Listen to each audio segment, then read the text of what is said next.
Praise the Lord. எல்லாரும் எப்படி இருக்கிறீங்க? எதுவே பிரதியா இருக்கும் அப்படிங்கிற தலைப்புல இன்னைக்கு நம்ம பார்க்க போறோம்.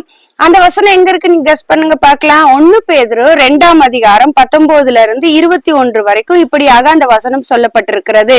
நான் உங்களுக்காக வாசிக்கிறேன். ஏனெனில் தேவன் மேல் பற்றுதலாய் இருக்கிற மனசாட்சியின் நிமித்தம் ஒருவன் அநியாயமாய் பாடுபட்டு உபத்திரவங்களை பொறுமையாய் சகித்தால் அதுவே பிரதியாய் இருக்கும். என்ன அழகா சொல்லப்பட்டிருக்க பாருங்க. ஒருவன் அநியாயமாய் பாடுபட்டு உபத்திரவங்களை பொறுமையாய் சகித்தால் அதுவே பிரதியாயிருக்கும்.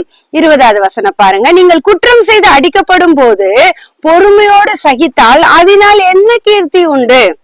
நீங்கள் நன்மை செய்து பாடுபடும் போது பொறுமையோடு சகித்தால் அதுவே தேவனுக்கு பிரதியாயிருக்கும்.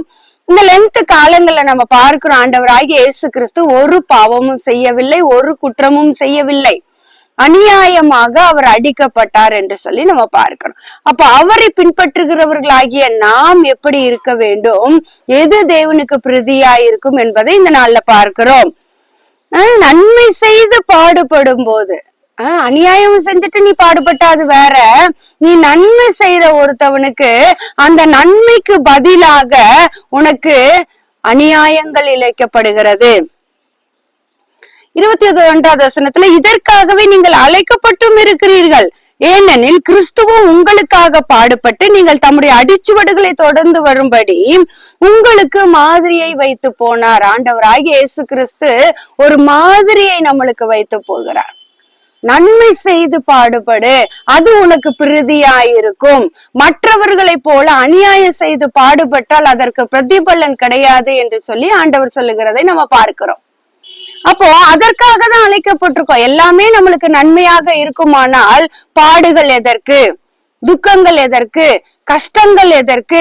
ஆண்டவர் நிமித்தம் தானே. நம்ம யோசிக்கிறோம்ல அநேக நேரங்கள்ல, எனக்கு தான் இப்படி நடக்குது, எனக்கு தான் இவ்வளவு பாடு, எனக்கு தான் இவ்வளவு கஷ்டம், எனக்கு தான் இவ்வளவு துக்கம்.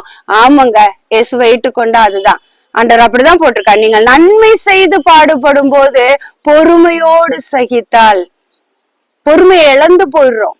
அநேக நேரங்கள்ல பொறுமையை நம்ம இழந்து போயிடுறோம். ஆனா ஆண்டவர் அதுதான் விரும்புகிறார். அவர் நமக்கு அடிச்சுவடுகளை வைத்து போகிறார். என்னை பின்பற்று மகளே, நீ படுகிற கஷ்டத்துக்கு ஒரு நன்மை உண்டு கண்டிப்பா. இந்த லென்த் காலங்கள்ல அவரை யோசிக்கிற நம்ம அவருடைய அடிச்சுவடுகளை மாதிரியை நம்ம பின்பற்றி போவோமானால் அதுவே நம்மளுக்கு ஆசீர்வாதமாக இருக்கும். God bless you. Thank you.